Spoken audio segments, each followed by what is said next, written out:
pada kitab Sahihul Bukhari yang sudah sampai pada pembahasan Kitabul Ilmi. Malam hari ini melekat wonten bab yang baru, babu qaulil muhaddits haddatsana wa akhbarana wa anba'ana wa qala lana al-Tumaymi kana 'inda dunya uyanata haddatsana wa akhbarana wa anba'ana wa sami'tu. Jadi ini materi kita malam hari ini untuk pikir, jadi untuk nomor kambil. Baik, ini akan saya jelaskan dulu materi kita masuk pada ilmu riwayat. Imam Bukhari malam hari ini menyinggung satu pembahasan khusus tentang riwayat Pak. Masya Allah, ini sebetulnya kalau kita mau sampaikan kepada jamaah, memang ilmu ini kurang aplikatif. Karena kalau panjenengan sebagai masyarakat yang biasa lebih tertarget kalau ilmunya niku langsung yang tombol tadi. Kalau ini memang tugasnya orang yang memang talibul ilm, yang bakal diplot untuk jadi ustaz, yang bakal diplot untuk jadi santri, yang berkompeten dalam ilmu hadis. Sebetulnya, tetapi tidak masalah karena ini berbicara tentang ilmu riwayat. Karena hadis itu terbagi menjadi dua, Bapak Ibu, wonten riwayat dan diroyah. Kalau ilmu riwayat berbicara tentang sanad, kalau ilmu diroyah berbicara tentang ilmu yang berkaitan dengan hukum atau fikihnya atau faedahnya. Jadi maka selama ini kita belajar Sahih Bukhari, kalau Umdatul Ahkam itu sebetulnya kita berbicara tentang permasalahan fikih hadis. Yang lebih tepatnya kalau kita menyebut asmaul adalah ilmu diroyah. Jadi cuma karena ini ada pembahasan yang menarik dari Imam Bukhari, saya coba sampaikan semampu saya coba sampaikan pulau kemas seringan mungkin kajian panjenengan sedikit saja Pak, bisa paham tentang dunia hadis bagaimana bekerja, bagaimana dunia periwayatan itu bisa berjalan, dan bagaimana sanad itu bisa berputar. Makanya kalau pengen panjenengan saya ajak perkenalan pada pembahasan malam hari ini berkaitan dengan riwayat, tapi tidak terlalu susah. Jadi karena yang saya sampaikan yang paling dasar sekali. Baik, berikut tertulis ya Bapak Ibu sekalian, babu qaulil muhaddits. Ingat loh, berikut tulisanipun muhaddits. Muhaddits niku ahli hadis. Kalau panjenengan ngendikanipun muhdits, niku ahli bid'ah, nggih. Maka niki salah harokat mawon salah arti Pak. Kalau bahasa Arab pasti gundul. Ini saja karena judul, karena ini bab, maka Imam Bukhari memberikan harokat. Tapi kalau digundul ini bisa dua makna. Yang pertama terbacakan sebagai muhaddits, ahli hadis, yang kedua muhdits. Kalau sama-sama gundul ya Pak. Baik. Dan terlebih yang dimaksudkan adalah muhaddits, ahli hadis. Maka orang yang pakar dalam bidang ilmu hadis, gelar sebutannya adalah muhaddits. Lebih di atasnya lagi Pak, orang yang pakar dalam banyak semua cabang ilmu, lebih dari beberapa ilmu disebut dengan alamah. Alamah itu ibaratnya kalau panjenengan mengibaratkan seseorang seperti lautan, ilmunya luar biasa. Itu gelar untuk orang yang derajat ilmunya sudah tinggi. Sebutannya adalah alamah. Alamah ada pun niku muhaddits, ada yang namanya faqih, orang yang ahli dalam hukum fikih. Ada lagi yang namanya mungkin sekedar syekh. Jadi kalau syekh itu masih di bawah mereka semua. Di bawahnya lagi yang dinamakan dengan seorang ustaz. Maka di bawahnya lagi yang dinamakan seorang talib atau mencari ilmu. Baik. Bab qaulil muhaddits, bab perkataan seorang ahli hadis. Maksudnya adalah perawi. Bapak Ibu, kalau saya berbicara, saya mengucapkan perawi, artinya orang yang meriwayatkan. Jadi kalau saya berbicara perawi, artinya orang yang melakukan riwayat, orang yang menyampaikan riwayat. Baik. Qaulil muhaddits haddatsana. Perkataan dari ahli hadis haddatsana, telah berbicara kepada kami. Ini silsilah riwayat, rantai riwayat. Nanti saya jelaskan Bapak Ibu. Haddatsana. Karena riwayat itu terjadi Pak karena sang syekh itu memberikan kabar atau menyampaikan ilmu atau menyampaikan sebuah faedah. Nah, perbuatan proses menyampaikan ini disebut dengan haddatsana. Terus murid niku mengklaim, saya dikabari oleh guruku. saya diceritakan oleh guruku. Dan itu silsilah cara mengambil riwayat. Nanti saya jelaskan. Wa akhbarana, dan telah mengabariku. Maksudnya guru mengabari ilmu kepadaku. Wa anba'ana, dan telah memberitahukan kepada diriku. Sama saja. Nanti saya jelaskan. Wa qala lana al-Humaydi, dan telah berkata Humaydi kepada kami, kana 'inda Ibni Uyainah, dulu kepada Ibnu Uyainah haddatsana. Mereka terbiasa menggunakan lafaz haddatsana, telah berbicara kepada kami, wa akhbarana wa anba'ana wa sami'tu, dan saya mendengar. Nggih. Niki nek mboten langsung teman tulis sudah doblok, Pak. Nulis jenengan mboten paham nggih. Kalau tak jamin tidak ngantuk niki nggih. Maka niki harus segera ke papan tulis. Tapi saya baca dulu. Sing maca atau apa itu mboten niki. Kalau Ibnu Mas'ud, bijak sing maca pun santri, jamaah mawon nggih. Santri arek sing maca. Wa qala Ibnu Mas'ud haddatsana Rasulullah sallallahu alaihi wasallam wa huwa as-sadiqul masduq. Bapak Ibu, ini nanti mau saya contohkan dalam pembahasan yang disampaikan Bukhari. Wa qala Ibnu Mas'ud dulu pernah berkata, haddatsana Rasulullah, Rasul telah bercerita kepadaku. Ini perkataannya Ibnu Mas'ud ya Pak. Yang mau kita garis besar, garis merahnya adalah potongan kalimat Rasul mengatakan kepadaku, Rasul mengabari kepadaku. Itu yang mau kita fokuskan malam hari ini. Ini kita tidak berbicara masalah ilmu praktek Pak. Ini ilmu tentang riwayat, perkenalan mawon. Jadi, nek kira-kira ini dianggap angel, anggur terkoso pun, jadi kan sare mawon. Mungkin ada perlu juga, ya. Buat teman-teman, dia kata tenang. Ada sana Rasulullah sallallahu alaihi wasallam bahwa shadiqul masduq, dan beliau adalah orang yang shadiq dan masduq, orang yang terpercaya lagi mampu diberikan kepercayaan. Wa qala Syaqi an Abdillah sami'tu Nabi sallallahu alaihi wasallam, telah berkata Syaqi, ini Syaqi ya Pak. Syaqi mengatakan, saya pernah mendengar Rasul mengatakan ilmu. Nah, ini yang mau kita jadikan fokus malam hari ini, mendengar. Saya telah mendengar. Nah, mendengar, saya telah dikabari, saya telah diceritakan, saya telah mendengar sebuah pembicaraan. Itu fokus kita. Kalimatan, dalam sebuah kalimat ilmu. Wa qala Hudzaifah haddatsana Rasulullah, dan Hudzaifah mengatakan sama. Ini maksudnya dinukil Pak. Syaqi ngomong memberikan kesaksian, Hudzaifah memberikan kesaksian, semua sahabat. Haddatsana Rasulullah, hadisnya ini Nabi dulu pernah mengabariku dua hadis. Wa qala Abu Aliyah an Ibni Abbas an Nabi sallallahu alaihi wasallam fi ma yarwi an rabbih. Rasul sallallahu alaihi wasallam berkata yang beliau mendengar dari Rabb, yang beliau dapat riwayat dari Rabb. Maksudnya apa Bapak Ibu semuanya? Wahyu. Jadi Muhammad sallallahu alaihi wasallam ansal wahyu. Wa qala Anas an Nabi sallallahu alaihi wasallam fi ma yarwi an rabbih azza wa jalla. Dan Anas di riwayat beliau di Sahih Bukhari, Nabi dulu meriwayatkan langsung dari Allah. Artinya Rasul mendengar, Rasul diberikan kabar, Rasul diceritakan. Ini bagaimana dunia sangat berputar. Wa qala Abu Hurairah 'an Nabi sallallahu alaihi wasallam yarwi 'an rabbikum azza wa jalla. Dan Abu Hurairah berkata bahwasanya Rasul sallallahu alaihi wasallam meriwayatkan dari Rabb, maksudnya dari Allah. Tapi sekarang kita fokus di papan tulis Pak. Ini kalau ada dijelaskan tentang papan tulis pasti semuanya bingung, tidak akan paham. Karena ini ilmu sebetulnya bukan takaran untuk panjenengan sebagai masyarakat umum, tapi panjenengan karena memang sudah punya basic yang besar, panjenengan sudah punya pengalaman ngaji yang panjang, saya kira tidak masalah kita bahas macam ini, karena pembahasan kita memang Bukhari, memang porsinya memang besar. Terus sebelum kita berbicara dengan pembahasan malam hari ini, kita perkenalan dulu Bapak Ibu.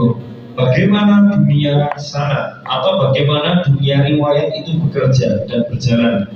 Sebetulnya nggak jadi dulu di zamannya Nabi Sallallahu Alaihi Wasallam. Ini zaman Nabi, ini saya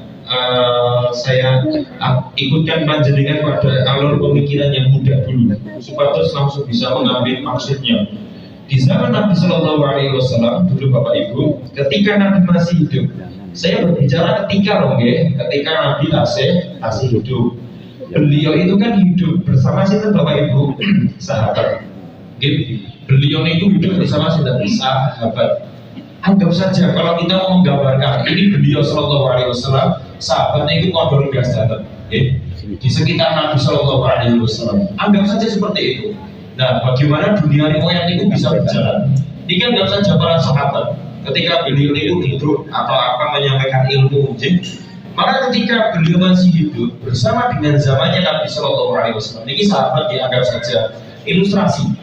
Ketika apapun yang beliau sampaikan, dan terus apapun yang beliau sampaikan tentang ilmu, nah ini misal beliau menyampaikan tentang sebuah ilmu, ini ilmu yang saya sampaikan, mereka semuanya mendengar.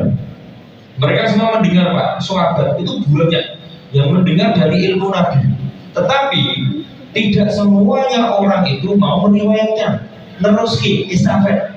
Jadi karena hidupnya mereka itu tingkat cara mencari ilmu pun berbeda-beda, ambisiusnya, Pak. Enten nek mangkat ngarep dhewe buku, enten sing teko kari dhewe ame rampur nggo buku turu, enten.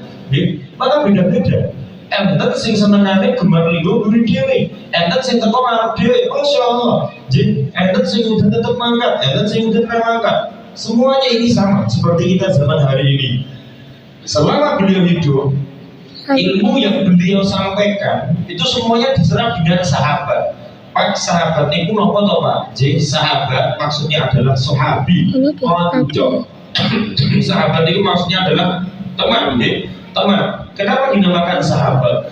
Kalau secara bahasa artinya memang teman, tetapi secara makna dalam hukum ilmu hadis, ilmu usul hadisnya, sahabat itu adalah orang yang bertemu dengan Nabi Shallallahu Alaihi Wasallam dan orang yang mati dalam keislaman. Jadi orang yang mati dalam keislaman. Kalau seandainya ada orang yang hidup bersama Nabi Shallallahu Alaihi Wasallam, tapi ada beberapa kaum satu zaman, misalnya gue ini kira-kira Pak, satu zaman dengan Nabi, tapi nggak pernah bertemu, Pak. Mungkin omah ini Ponorogo, Ajeng tidak anteng ini tidak pernah ada kemudahan. Mungkin omah ini enten wong sing Subang, mungkin omah ini enten wong Surabaya. Tidak pernah mendengar Nabi, tapi satu zaman, belum pernah bertemu. Maka ketika Nabi Sedo sampun dimakamkan, orang yang jane satu zaman ada kemungkinan bisa jumpa sama Nabi, ini disebut dengan Khadrami. Khadrami ini sahabat sing jane, Pak, bukan sahabat, jadi itu lebih tabiin. Sebetulnya dia ada kemungkinan untuk menjadi seorang sahabat, tapi mergo dereng napa pernah jumpa. Karena syarat dapat label sahabat itu adalah wajib harus bertatap muka dengan Nabi. Artinya mengapa Bapak Ibu? Bisa melihat wajah Nabi itu adalah orang terpilih saja. Orang yang bisa melihat wajah Nabi Shallallahu Alaihi Wasallam adalah kaum yang memang diutamakan, kaum yang memang dispesialkan oleh Allah. Jadi maka yang satu zaman tapi belum pernah bertemu Nabi, dia tidak disebut dengan sahabat, dia maksudnya adalah tabiin. Nah, lantas perjalanan sangat itu bisa terjadi. Contoh jadi kan monggo Pak diilustrasikan, bayangin mawon Rasulullah di hadisnya Bukhari Muslim, hadis riwayatnya Umar ibn Khattab, Pak, jadi Bukhari Muslim. Kalau Nabi Sallallahu Alaihi Wasallam innamal a'malu binniyat, sesungguhnya anggap saja bayangno mawon Pak, Nabi niku ngendika para sahabat krungu danten. Nabi niku berbicara innamal a'malu binniyat, sesungguhnya amal itu tergantung dengan sesuai niatnya, sesuai dengan niatnya. Wa inna likulli imri'in ma nawa, dan sesungguhnya manusia itu akan dihitung, akan dianggap, akan diganjar sesuai dengan niatnya, Pak. Tapi saya nggak bahas masalah tentang niat, Pak. Pulau bahas contoh ilustrasi saja. Dari semua sahabat ini, Pak, jenengan kan bener, Pak. Wadah sing teko niki. Mendengarkan riwayat ketika Nabi ngendika pas masih hidup loh, hadis tentang innamal a'malu binniyat, sesungguhnya amal itu tergantung dengan niat. Di dalamnya termasuk ada yang namanya Umar ibn Khattab. Di antara sama dengan sahabat. Di dalam ini Pak, banyak sahabat yang mendengar hadis innamal a'malu binniyat. Di dalamnya salah satunya yang duduk niku Umar. Umar mendengar sami itu. Mila lafadznya tentang hadis Bukhari apa Pak? Sami itu, aku mendengar. Kenapa? Karena Umar niku lenggah di depan Nabi. Nabi ngendika seperti ini, nomor amalu binian jenengan bariki kondo jagongan karo tanggane aku mau ngerti krungu Hidromo ngomong ngeten. Nah, jenengan mirip niku Pak, seperti hanya Umar yang duduk di majelisnya Rasulullah SAW. Nah, setelah hadis ini teriwayatkan banyak sahabat Pak, berjalanlah ilmu riwayat seusai Nabi sedo. Anggap aja Nabi pun sedo, anggap aja Nabi pun sedo. Nah, ini generasi sahabat Pak, tidak semua mereka itu ada yang menyampaikan riwayat hadisnya ini. Tidak semuanya mereka pun menyampaikan dari hadis innamal a'malu binniyat. Dari sekian banyaknya para sahabat ini, ternyata mungkin Umar saja yang menurunkan riwayatnya kepada tabi'in. Niki generasi sahabat ya Pak, generasi sahabat. Niki Nabi pun sedo loh, niki saya anggap temeriki Nabi, Nabi sudah meninggal. Nabi temeriki saya peng, nah maksudnya sudah meninggal. Kalau meninggal berarti generasi temeriki sinten Pak? Tabi'in. Tabi'in itu apa Thomas? Tabi'in itu adalah orang yang hidup tidak jumpa dengan Nabi tapi jumpa dengan sahabat. Jadi semua ilmu riwayatnya diambil dari sahabat. Ini generasi Pak. Niki buyut, umpama contohnya niki baik, niki bapak, niki putune. Cuma nek putu kalau bahkan mungkin bisa jumpa. Nek ngoten niku lebih mungkin sahabat. Anak cilik wis generasi ketiga putu, lantas bisa berjumpa Rasul itu sahabat. Mila di Nabi Umar niku Nabi sedo seumurnya pinten Pak? 15 tahun. Nggih, Abu Hurairah ketika mencari ilmu umurnya berapa Pak? 12 tahun. Mereka bertemu dengan Rasul dinamakan dengan sahabat. Dan ketika Nabi sedo, manusia atau golongan atau kaum yang belum pernah sempat bertemu Nabi tapi sudah meninggal beliau dan dimakamkan, mereka hanya jumpa mendapatkan ilmunya dari para sahabat. Gelar tabi'in. Tabi'in itu dari kalimat taba'a Pak, maksudnya apa? Mengikuti. Maksudnya tabi'in berarti pengikut. Ngoten nggih Pak. Pengikuti sinten? Pengikuti Nabi, wasilai sinten Pak? Sahabat. Ngoten gampang aja nggih. Ini ada dosa kiranya. Wis ngoten ngapal Quran bani nggih jeduk nggih. Nah, maka mriki hadis bahwasanya tabi'in itu hanya sebagai makna dasar. Niki pengikut Pak. Pengikut. Kalau sahabat bertemu dengan Rasulullah SAW. Nah, lantas di hadis yang innamal a'malu binniyat dari semua sahabat yang meriwayatkan itu adalah Pak Umar tok. Sahabat yang lain tidak ada yang mendengar dari contoh niki saya tarik sekarang perjalanan riwayat. Niki prosesnya sekarang sudah saya ringkas Pak. Jadi gambaran niki riwayat terjadi estafet. Awal ilmunya itu Rasul Shallallahu Alaihi Wasallam mandap riwayatnya. Rasul menyampaikan kepada sinten Umar, karena Umar yang pernah meriwayatkan ke bawah, padahal sahabat yang lain itu ada dan hadir. Pertanyaannya sekarang Pak, kenapa kok sahabat yang lain tidak pernah meriwayatkan hadis tentang niat? Padahal mereka mendengar Pak. Ini pernah saya bahas di pertemuan pertama kali Bukhari dulu setahun yang lalu Pak. Kenapa? Karena Allah ingin menghadirkan sebuah hikmah bahwasanya kabar tunggal itu diterima dan sah dalam hukum Islam. Jadi, bila ketika yang kesaksian orang satu Pak mendatangkan sebuah berita selama dia sikoh, orang dipercaya, maka kita wajib untuk mempercayainya. Jadi, maka itu tidak masalah. Tapi kabar-kabar yang berfungsi sebagai hukum ketika terbawa oleh orang-orang yang sikoh, kecuali kabar yang dibawa oleh orang-orang yang dusta. Bukan rasa dengan percaya bahwa itu akeh, rasa dipercaya. Misal numpak kendaraan, gak sedang jepit ditilang, rasa percaya. Bila tetap berjalan itu perlu nyekel, nyekel rokok. Tapi rasa nyekel mes patonan, nggak berdiri kuliah di tengah batu. Dan kau naik kejawen banget mau gue pagi, mau yuk kuliah tuh.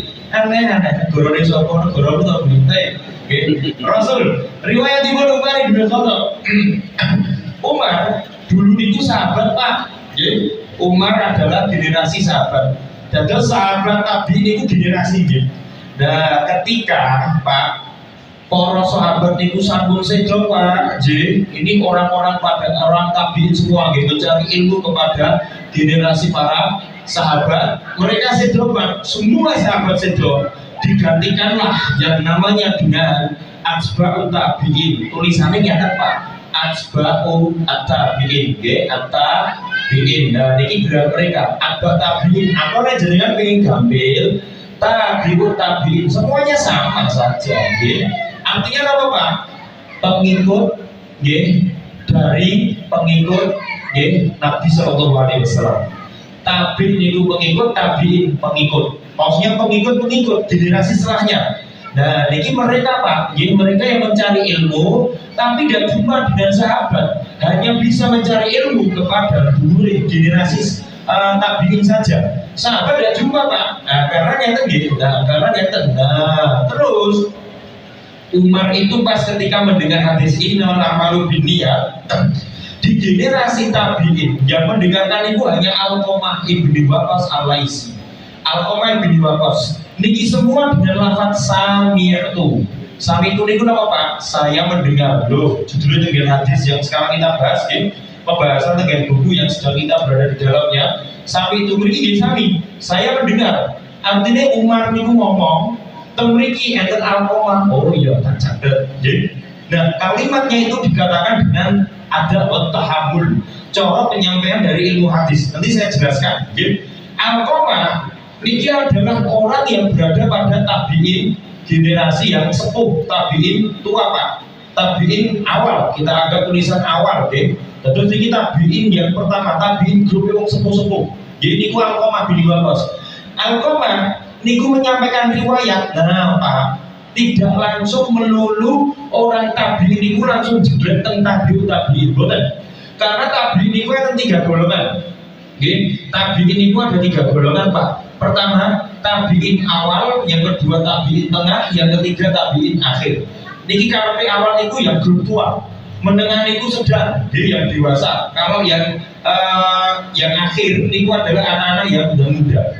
Ilmunya ini Pak saling teriwayatkan. Tua harus sing sedang, dewasa. So, ya iso, tua tanggen langsung sing enom, utawi sing bocah. Terkadang terjadi Pak. Yang penting riwayat itu bisa berjalan dengan satu lantai. Ini kita sebutnya satu lantai, Pak. Ini satu lantai. Mila nek ngomong riwayat niku Pak, mesti terjadi banyak lantai. Biasanya pun terdapat 5 sampai 9 lantai. Terjadi pembahasan dalam ilmu riwayat. Nah, ini sahabat, lantas Alqamah itu tabiin awal atau tabiin grup yang tua. Diriwayatkan kepada setelahnya Pak, Yahya al-Ansari, ngapunten, Muhammad Ibrahim bin Taimi. Muhammad ibni Ibrahim at-Taimi. Nah, beliau ini Pak tabiin sedang.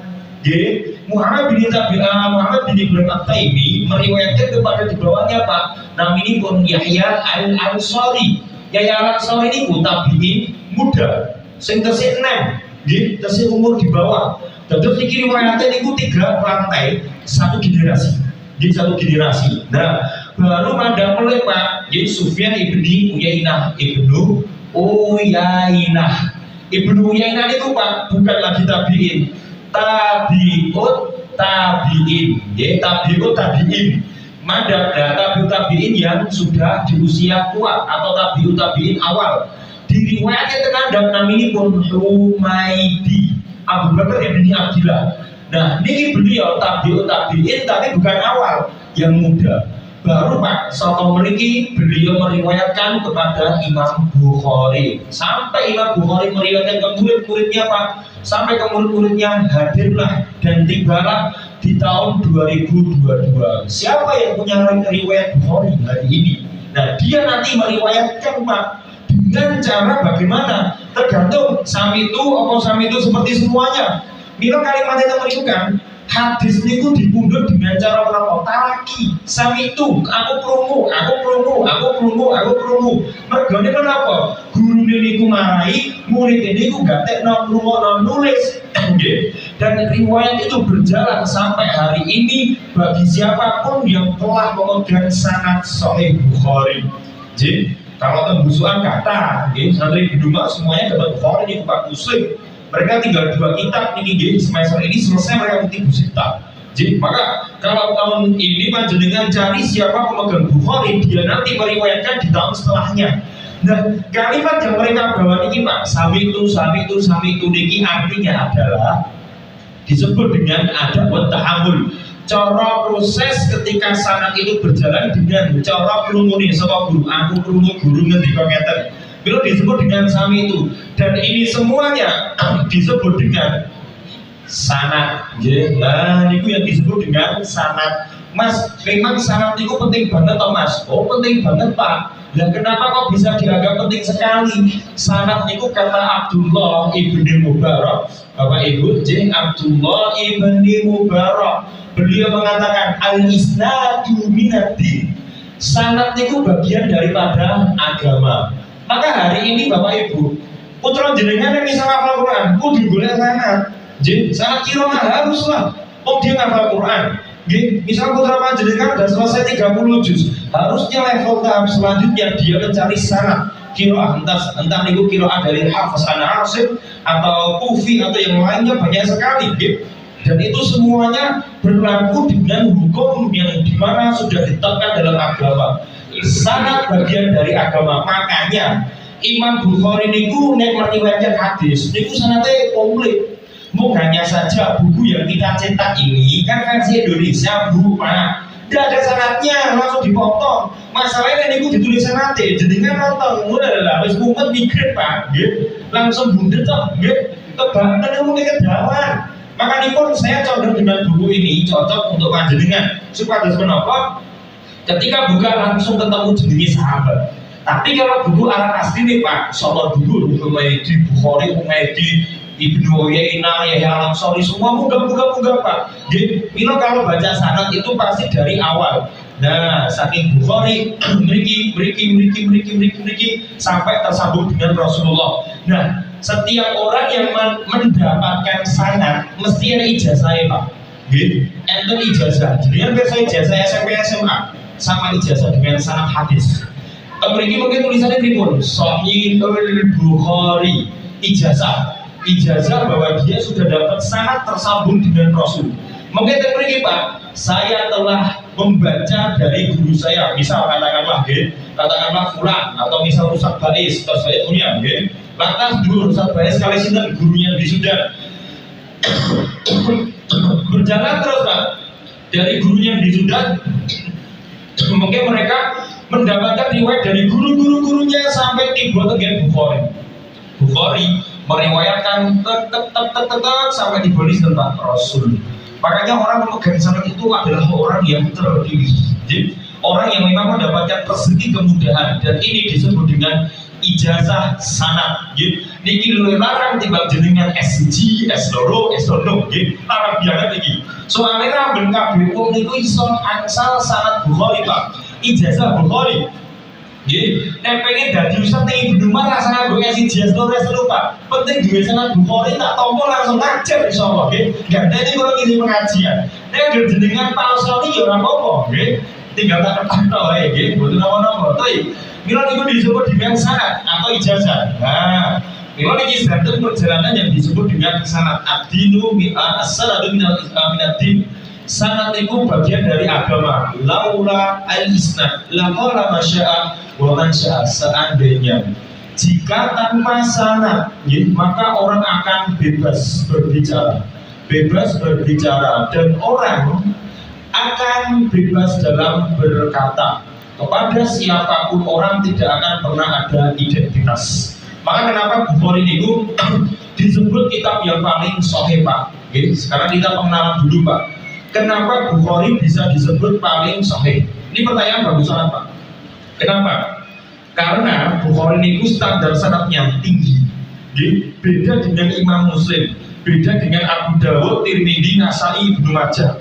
Sekarang kita perkenalan dulu supaya jenengan boten terlalu bingung. Mas kok hadis niku sumbernya akeh to Mas? Ngeten lho Pak. Ngeten Pak. Terus perjalanan Rasul sampai Humaydi niki Pak. Perjalanan Rasul sampai Humaydi ini termasuk di dalamnya atau memiliki Imam Ahmad bin Hanbal, Imam Syafi'i, Imam Malik bin Anas, Imam Abu Hanifah, tengah-tengah sanad. Ini mereka mazhab 4 itu mereka di tengah-tengah Pak. Nah, dari Rasul sampai Humaydi zamannya itu Pak, itu kira-kira satu estafet saking riwayat entek tekoning Bukhari. Kira-kira niku tahunnya sampai 200 Hijriah. Nah, 200 Hijriah ini Pak, para tabiin, para tabiut tabiin rata-rata sudah meninggal. Generasi yang setelahnya hidup setelah tahun 200 Hijriah, mereka semua disebut dengan Imam Salaf secara umum Pak. Jadi Imam Salaf seperti itu Pak Bukhari. Nah, ketika tabiin sudah meninggal, tabiut sudah meninggal, itu kisarannya antara tahun 200-an Hijriah. Bukan mesti sih, karena ada juga yang meninggal di tahun 210 Hijriah. Kita sekarang berapa Pak? 1442 Hijriah. Berarti kita sudah berlalu sangat panjang sekali. Mau sangat ada banget Pak. Nah, dari Nabi Sallallahu Alaihi Wasallam sampai ke Madinah, ini dari ngomongnya Bukhari loh Pak. Itu entah generasi tabiin tahun kisar 200-an Hijriah. Disitulah pas generasi tabiin mulai habis Pak, mulai meninggal, generasi setelahnya itu nggak ada penamaan, bukan jenis tabiin, bukan enter. Jadi ini mau mentok loh, ajbau tabiin atau tabiin mentok. Nah, generasi setelahnya disebut secara umum global Imam Salaf, termasuk Ibnu Hajar al-Asqalani, Imam Nawawi, Khatibul Baghdadi, Al-Firaqri, Muhammad bin Yusuf Al-Firaqri. Itu semuanya adalah orang-orang yang masuk generasi setelah tahun 200. 200 Pak, termasuk Abdul Ghani Al-Maqdisi, pengarangnya sinten Umdatul Ahkam. Ini termasuk sinten Pak, Imam Salaf yang bukan dari sahabat, bukan tabiin, bukan tabiut tabiin. Makanya pas tabiin pun udah mulai mulai telas Pak. Menungso niku mulai do bingung kabeh. Mergone menapa? Nabi niku menyebut generasi emas hanya 3 tingkat. Nggih Pak, hanya telung dadakan mawon. Sing pertama dadakan sahabat, tingkat sing keloro generasi tabiin, tingkat ketelu atba tabiin atau tabiut tabiin. Bar niku Nabi boten ngomongkan. Pun artinya generasi keemasan agama niku Pak betul-betul bisa bersinar di 3 generasi ini. Nah, ketika mereka semua mulai meninggal Pak, mulailah do bingung imam-imam salaf niku Pak. Do bingung iki agama kan sing numpukno. Agama ndak ada standarisasi derajate kuwi kuat atau bener sing merawikan dhaif lemah atau dusta atau tidak. Ndak ada standarisasi Pak. Muncullah orang-orang yang hidup di generasi 200 sampai 250 atau 260 Pak. Muncullah pribadi besar, muncullah orang yang berpengaruh, orang-orang yang hebat yang Allah pilihkan semenjak kepergian tabiut tabiin yang mulai merangkai dan mulai mengumpulkan yang namanya hadis, tetapi dengan cara periwayatan dan bersanad. Yang muncul pertama kali sudah Imam Bukhari, yang muncul sampai tengah meneh Pak, jenenge Imam Muslim. Ini jeneng wong Imam Muslim. Muncul meneh Pak jenenge Imam Abu Dawud. Muncul meneh Pak naminipun Imam Nasai. Muncul meneh Pak naminipun Imam Tirmidzi. Muncul meneh Pak naminipun Imam Ibnu Majah. Nggih, Ibnu Majah jiro rupat monem pas 6. Dan orang ini Pak yang hidup ini sak jaman kabeh Pak. Muslim kuwi muridé Bukhari. Bukhari ini gurune Muslim. Abu Dawud juga adalah gurunya bagi Tirmidzi. Makanya niki sak zaman kabeh kados kula kali Mas Ali, ngoten niku lho kali Bro, ngoten niku Pak. Satu zaman. Wong beda rada tuwa, rada enom mawon. Tapi mereka niki orang-orang yang aktif untuk mengumpulkan ilmu dari apa yang disampaikan Rasulullah yang disebut dengan gelarnya hadis. Karena kabar Islam, Bapak Ibu, kabar Islam itu ada 2. Jadi kabar Islam ada 2. Yang pertama adalah hadis, yang kedua adalah asal. Hadis itu yang ngendika Nabi Sallallahu Alaihi Wasallam. Nek asal niku sing ngendika sahabat, sing ngendika tabiin, sing ngendika tabiut tabiin. Dan niki semuanya kabar, niki semuanya sumber hukum, niki semuanya dalil. Nah, maka ketika mereka sampun sedo, generasi sedo, bertemulah generasi yang dinamakan Imam Salaf, mulai inisiatif mengumpulkan apa yang telah disampaikan Nabi, sahabat, tabiin, tapi dengan standar yang besar, yang disebut dengan sanad. Harus dicek sapa sing meriwayatkan, status hafalannya bagaimana, derajat tausik sikohnya sejauh apa. Dicek semua Pak. Muncullah 6 orang paling besar. Jadi sing nglumpuhke peserta ini Pak, banyak banget. Mereka ini bergerak dengan kesadaran. Terus ini tidak ada perintah Pak dari siapapun, tidak ada. Mereka itu inisiatif kesadaran sendiri. Kenapa? Tabi mulai sedo Pak meninggal. Makanya mereka pun berlomba-lomba untuk mengumpulkan dari apa yang pernah diriwayatkan dari generasi 3 keemasan ini Pak. Muncullah mereka yang disebut dengan Imam Bukhari, Muhammad bin Ibrahim. Muncullah yang namanya Imam Muslim, Abu Daud, An-Nasai, Tirmidzi, Nasai, Ibnu Majah. Tapi Pak, mereka semuanya hidup satu zaman yang sama. Yo anggap baik lah Pak. Cara-cara ini mereka niku urip kate tahun 2010 ngasih 2040. Selama hidupnya nih Pak, 30 tahun, 40 tahun, 50 tahun mereka itu sibuk semuanya mencari ilmu. Neng Solo Kidul, neng Solo Etan, Solo Kulon, golek guru kabeh Pak. Dan mereka itu punya standar atau standar periwayatan yang satu dengan yang lainnya berbeda-beda.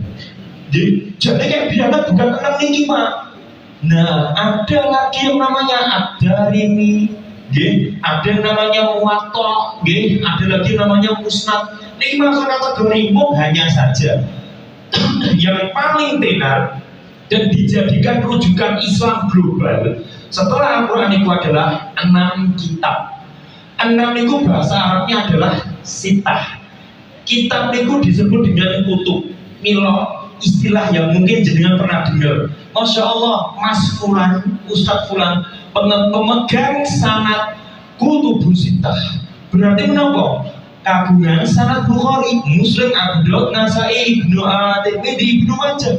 Kalau sampai jenengan pirsa, Masya Allah, Ustadz Fulan memiliki sanad 9 kitab. 9 kitab ini kenapa Pak? Ini adalah induk hadis. Ini adalah induknya dalam ilmu hadis.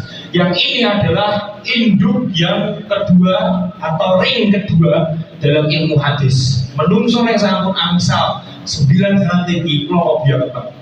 Loko sekali. Kenapa? Yang paling susah itu mendapatkan Musnad Imam Ahmad. Itu besar banget. Oh ini pitulung hadis. Jadi dulu saya mengambil ini Pak, tolong sasi Pak. Mendinten bar subuh ngasih isya. Para ini mau dino Jumat tok. Mulu jenengan pirsa kula kok biar to Pak. Mergone ya golek ilmu kok sok biar Pak. Tolong sasi depopro terus Pak ning arepe guru bersinau ganti Pak. Tak bela-belani golek riwayat sanad Musnad Imam Ahmad golek teng Indonesia ini hampir ana sing duwe. Maka dulu ketika saya pas di Sudan, saya menginisiasi gawe acara kontrak omah kula ngundang sanad. Terus saya sih Pak, berat sekali, bendinten Pak, bayangkan. Dan maka inilah yang disebut dengan kutubus sitah. Nek plus telu niki disebut songo niku tis'ah. Mila nek enten wong ngendika Ustaz nika enek hukum utawi dapat sanad kutubus tis'ah. Tis'ah niku sapa saniki? Jadi kalau sitah hanya niki Pak. Nah, maka dari itu sebetulnya yang mengumpulkan ilmu itu banyak banget. Mau hanya saja saat ini tak usah Mas. Kenapa kok urutannya so beda-beda Mas? Ya seperti jenengan apa? Sing tidak enten pengawasan orang kabeh sregep to, leres banget. Leres. Enten sing teko ya genunut ngiyup ngasih tok enten mergo ning marat kuyase nggih. Lah duwe enten sing ning omah mriki terus tidak mergo kancane melu ngaji ya melu ngaji. Enten mergo ngesir perawat busukan ya enten nggih. Piro kabeh niku enten liyane dhewe. Termasuk mereka Pak. Ilmu niku cara-cara niki. Nek umpama kula saged mengilustrasikan Pak. Nek umpama kula saged mengilustrasikan. Anggap bae ilmu niku gunung gede Pak. Nggih. Enek wong niku sing ngoroi beto pickup L300 tok. Enten wong sing nggawa kuwi truk 120 PS. Nggih. Enten wong sing nggawa daftar troton gede, Pak. Nggih. Enten sing nggawa wong niku nggawa truk pangsing gede penambang batu bara Pak. Lha sing kabeh dipidak sak banton niku nggih. Enten. Nah, niki lautan ilmu. Di zaman dulu seperti itu, Pak. Zaman ketika mulai tabir-tabir sedo, enten sing teko nggawa gerobak tok. Napa Pak cangkong nggih. Nah niku Pak enten sing gawa cetok ya ono nggih. Gawa napa gawa sing naminipun cengkung ya enten. Benten-benten. Nah, di setiap orang yang mendapatkan dari fadilah gunung ilmu yang diambil sekehendak siapapun yang ingin mengambil, beberapa niku enten sing semangate gede Pak. Beberapa niku wonten semangatnya biasa, beberapa niku wonten semangatnya itu ya blendek, nggih. Enten wonten niku Pak. Makanya semua orang yang mengumpulkan hidup ini Pak dalam ilmu riwayat tinggalane para tabi'in, mereka mulai nampak oleh dunia. Sopo sing periwayatan paling wakeh, sopo sing periwayatan paling kuat hafalane, sopo sing sudah ada tradisi bahasa daerah, sudah ada tradisi bahasa lapangan. Yen Bukhari ki nek riwayate kudu ngene, nek ora ngono ora. Mila Bukhari niku periwayatane paling dhuwur di Pak, jeplak enggak dhewe. Mergone standarnya niku tinggi banget Pak. Makanya untuk mengambil katakanlah niki pasir nggih. Pasir ning Merapi niku DO niku pirang-pirang Pak. Enten sing DO Tegen Trayu, enten sing Kaliworo, enten sing di Bali Rantai. Nek Bali Rantai saya dhuwur Pak, saya larang pasire berkibrit. Walaupun ini saya film saya kasar. Standar dari Bukhari ini mundur orang kok sing ambil terayu, ada pasir abri, kodong, ladu mau Pak. Ini ada beberapa orang yang mundur. Nah Bukhari ini standar dulu biang Pak. Nek juga kudu sing super. Kenapa? Karena perawinya kudu sing gede, harus dipastikan hafalnya kuat semuanya. Nah beberapa orang enak sing rodok mandang. Yura popo pasir Bali Rantai. Sing penting rada cedak, jiwa itu putih Pak, jiwa nenggon misal panggon-panggon pinggir dalanan mungkin, atau mungkin sing mandek pelit. Standarisasinya beda semuanya hingga mulai nampak mereka semuanya yang sibuk mengumpulkan hadis dari mereka ribuan manusia. Setelah zamannya daripada tabi'in terkumpullah 6 pembesar ahli hadis yang kita kenal hari ini dengan kitab Sahih Bukhari, Sahih Muslim. Nah, nek dua niki disebut Sahih Pak. Nggih, nek dua niki disebut Sunan. Mila jenengan nek ajeng ngomongke, hadisnya itu diriwayatkan Abu Hurairah di kitab Sahih Bukhari, di kitab Sahih Muslim. Nek Bukhari Muslim sama-sama mengeluarkan disebut dengan muttafaqun alaihi. Dua syekh saling meriwayatkan. Nah, nek jenengan ngomong hadisnya Abu Hurairah itu hanya dikeluarkan dari jalur Sunan saja. Sopo? Abu Dawud, Nasai, Tirmidzi, Ibnu Majah, segenano. Makanya ini Sunan bukan Sahih Pak. Kenapa? Hadis yang dikumpulkan Bukhari Muslim, waduh, hadisnya benar Pak. Hadisnya tidak ada yang lemah, tidak ada yang dhaif. Orang masih jiwa Pak. Tapi kalau hadis yang berawal dari Sunan Abu Dawud, Nasai, Tirmidzi, Ibnu Majah, hadisnya campur blaun. Enten sing sahih, enten sing dhaif. Jenengan pirsa alasane napa? Kok standarnya bisa beda Mas? Kok apa ora Abu Dawud, Nasai, Tirmidzi, Ibnu Majah gawe spek sing sahih kabeh? Karena mereka semua Pak berpikir hadis sing dhaif itu perlu diriwayatkan supaya umat Islam belajar dan bisa membedakan mana sahih dan mana yang dhaif. Tujuan mereka mulia. Maka ketika mereka semua sudah menata dari riwayat yang pernah beliau dapatkan semuanya, akhirnya mereka mengeluarkan atau mengarang sebuah kitab yang dikenal dengan kitab Sahih Bukhari, kitab Sahih Muslim, kitab Sunan Abi Dawud, Sunan Nasai, Sunan Tirmidzi, Sunan Ibnu Majah. Ini riwayat. Dan hari ini orang-orang yang mengambil riwayatnya Bukhari sopo ngasih tahun 2022. Jadi, itu yang dimaksudkan dengan sanad. Loh Mas, pertanyaan kula Mas, kenapa Bukhari kali Muslim bisa sahih? Dan ini kenapa bisa dhaif dan campur sahih? Dan kenapa Bukhari derajatnya lebih tinggi dari Muslim? Nah, pertanyaan bagus banget. Saat ini kula jawab Pak. Dados ngeten nggih. Dados ngeten. Dunia riwayat itu berjalan Pak dengan sing jenengipun talaki. Terus ilmu itu bisa berestafet. Niku dengan 3 cara. Yang pertama dengan cara panjenengan mendengar. Jadi langsung krungu karo syekh. Sepertinya tadi jenengan mendengar. Berarti jenengan satu zaman dengan saya wis ketemu terus krungu langsung. Dan jenengan kalau disebut umpama seperti ini kata sahabat langsung riwayatnya hadasani ngoten nggih. Seperti misal hadasani Hendro ngoten niku Pak. Nah, maka ini masuk dalam tahap seperti itu. Gelombang yang kedua, ilmu niku estafetnya dengan perjumpaan atau pertemuan meskipun belum pernah krungu. Contoh Pak. Contoh jenengan ketemu sak gede. Neng dalam utawa ning warung makan ning restoran pas mampir neng Solo ame misi ning Surabaya. Wah, iki Ustaz Fulan terkenal banget nang YouTube nggih. Jenengan ngerti petok, tapi belum pernah langsung mendengar dari lisannya, Pak.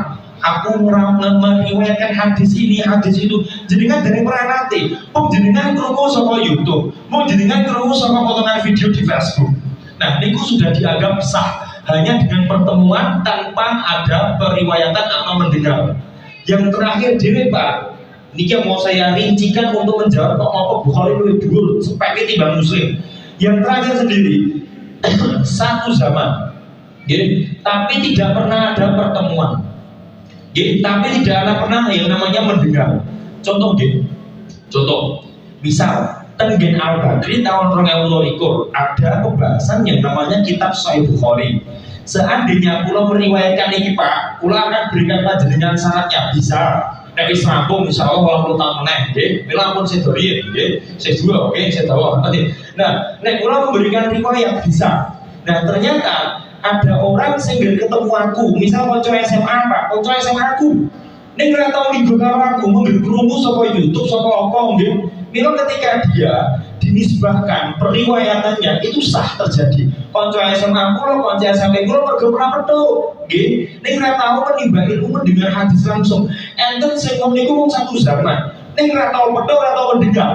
Nah, satu zaman contohnya pripun? Kula teng Busukan. Kalih wong sing sakniki uripe teng Madura, umpama. Wong sing uripe teng Bondowoso. Satu zaman kalih kula niku padha urip, Pak. Cuma mereka tidak pernah datang mriki, belum pernah mendengar dan tatap muka sama saya. Tiga ini dijadikan sebagai dasaran penentuan speknya Bukhari dan Muslim. Imam Bukhari niku speknya, Pak, wajib pertama kudu mendengar langsung karo gurune dan wajib kudu langsung petuk meskipun ning majelis wis entek majelise ning krungu saka YouTube saka rekaman nggih utawi saka RDS niku speknya Bukhari pun loro tok. Nek speknya Muslim, Pak, tambah sing ketelu ora apa-apa wong Madura kono, ora apa-apa wong Bondowoso kono, ora pernah jumane kan padha 2022 urip. Nggih, maka Imam Bukhari niku beda dengan Imam Muslim. Perbedaannya sampai pada poin nomor 2. Imam Bukhari niku speknya Pak kudu pernah petuk, kudu langsung pernah ngrungokke. Nek Imam Muslim ora kudu petuk langsung, sing penting sak zaman.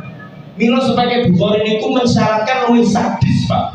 Luwih sangar, luwih kendel. Nggih, mensyaratkan kudu betul. Mila nek hadise wong kira kudu entuk riwayat Madinah, Pak. Ini perawine kudu pernah mlaku ning Madinah.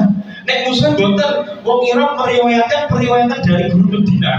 Meskipun tidak pernah berjumpa, pernah ketemu, tapi satu zaman wong padha 2022 pernah urip, Pak, meriwayatkan. Makanya kok ngopo sebagai Bukhari lebih dhuwur timbang Muslim karena Bukhari mensyaratkan kudu ulang jumpa. Nek Muslim orang kan jumpa. Makanya Bukhari punya gelar as-sahih kitab dalam Quran, kitab yang paling sahih. Jadi kitab yang paling sahih setelah menapa? Setelah Al-Quran. Dulu Bapak Ibu semuanya, setelah Al-Quran, sebelum Nabi ini, sebelum Imam Bukhari ada. Zaman oleh Bu Nabi sampai tahun 200 dipauli. Zaman perawi ini pun dalam urusan akhlak tabiin masih pada hidup. Kitab yang paling sahih ini adalah Al-Muwatta. Niki karangan ini pun dari sinten Imam Malik ibni Anas. Karena kenapa? Bukhari belum lahir. Bareng niki Imam Malik ibni Anas itu Bukhari lahir gawe kitab jenenge Sahih Bukhari. Maka pengakuan atau klaim Muwatta kita paling sahih setelah Al-Quran sudah tidak lagi berlaku.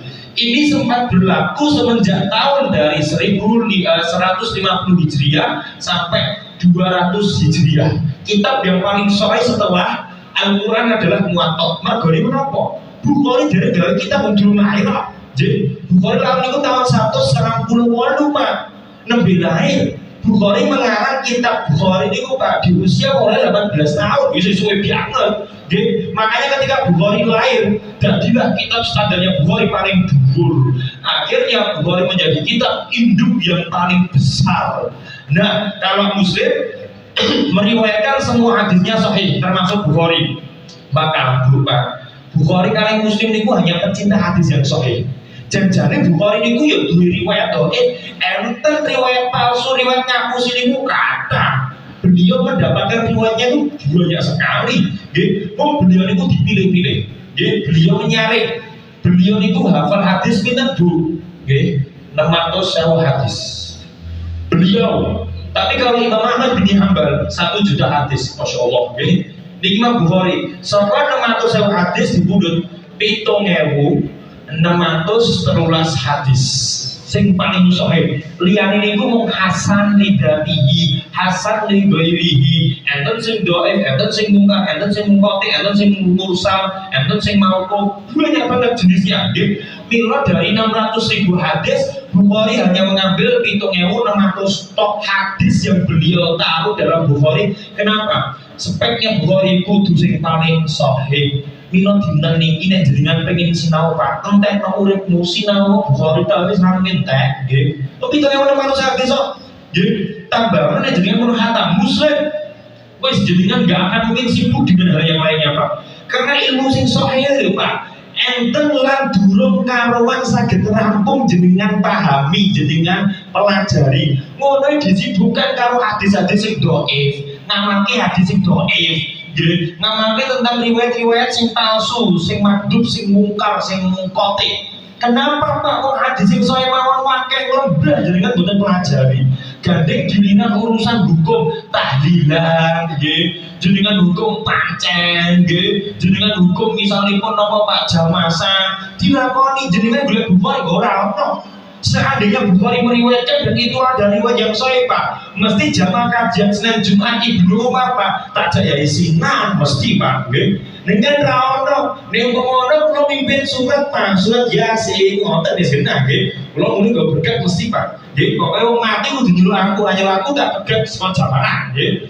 Mergo nek hadise nek umpama dalile Pak pancen kula nomor 1 sing menyuarakan ayo pancen nggih. Nek umpama enten tradisi mengtakdirkan, mengagungkan hukum yang selain dari zatnya Allah, misal nggih, kebo bule. Nah, ngoten niku Pak. Nek umpamane dalile Pak, kula pertama kali lho Pak, marung litonge bendine kula rono usep-usep kula nggih. Nek enten iki ora ono. Minggu ampun dilakoni. Mas, lan saniki hukume Mas. Idul Adha ora nggo sapi, ora nggo pedhet, ora nggo wedhus Mas. Betone kebo bule. Apik Pak pertanyaan kula, cek polisi wae nggih. Kebo bule. Silakan. Mila niki dalil bahwasanya Imam Bukhari mendatangkan riwayat yang paling sahih karena Imam Bukhari meriwayatkan dari setiap perawinya harus adil dan dobit. Dobit itu apa Pak? Sekarang saya bahas ya, 1 menit aja. Adil itu dalam sisi agama dan muruah. Muruah niku wibawa. Mila zaman periwayatan dulu Bukhari niku sebagai dua Pak. Agarnya sio wong ora adil saka agama, ora mangkat Jumatan, ora mangkat utawi telat sholat jamaah bisa lho Pak. Ora mlebu kategori Bukhari kan sangar. Jenengan ora kena kabeh nggih. Bayangno. Agar Bukhari kalau ben pirsa enten wong Pak, nggih senengane nesu umpama ngoleke wong Pak, langsung riwayat jenengan dianggap karo Bukhari. Kadang riwayat mungkar dhaif jenengan Pak. Nggih. Terus muruah Imam Bukhari ndika semua orang harus terjaga wibawanya.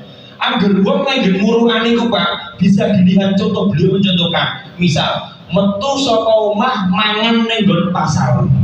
Jenengan mangan ning nggon warung pinggir dalan niku Pak ora ditampa Bukhari ya syukur nggih Pak nggih. Wis kabeh dina dina Bukhari nggih. Ora ketampa. Karena niki speknya nang dhuwur Pak. Jadi speknya nang dhuwur. Guyu paling kuatah, guyu cekikian itu udah masuk speknya Bukhari. Jadi nomor mulai umat TikTok, masya Allah. Orang menduduk apa? Umat nongkrong gitaran, umat udut, masya Allah. Umat pedotan orang mungkin lebu. Mila jenengan itu dia lebu Bukhari. Kategorinya langsung ditahu si kadang. Tukang ngapusi, lah doib, lemah hafalan Pak.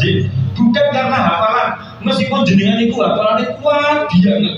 Tapi kalau tidak ada keadilan dalam agama dan muruah wibawa, tidak mungkin diterima. Jadi tidak mungkin diterima oleh Imam Bukhari. Nah yang kedua, hukum Bukhari yang perlu diambil Pak saat beliau dibandingkan Muslim. Kudu dobit. Dobit itu yang meriwayatkan itu Pak. Misalnya bahasa Arab hadis, enten 20 kalimat jiro lupat mau rainto 1 huruf pun tiba ya itu. Ini syaratnya Bukhari. Mila sing riwayat Bukhari niku jenengan pirsa Pak pinter kabeh niku.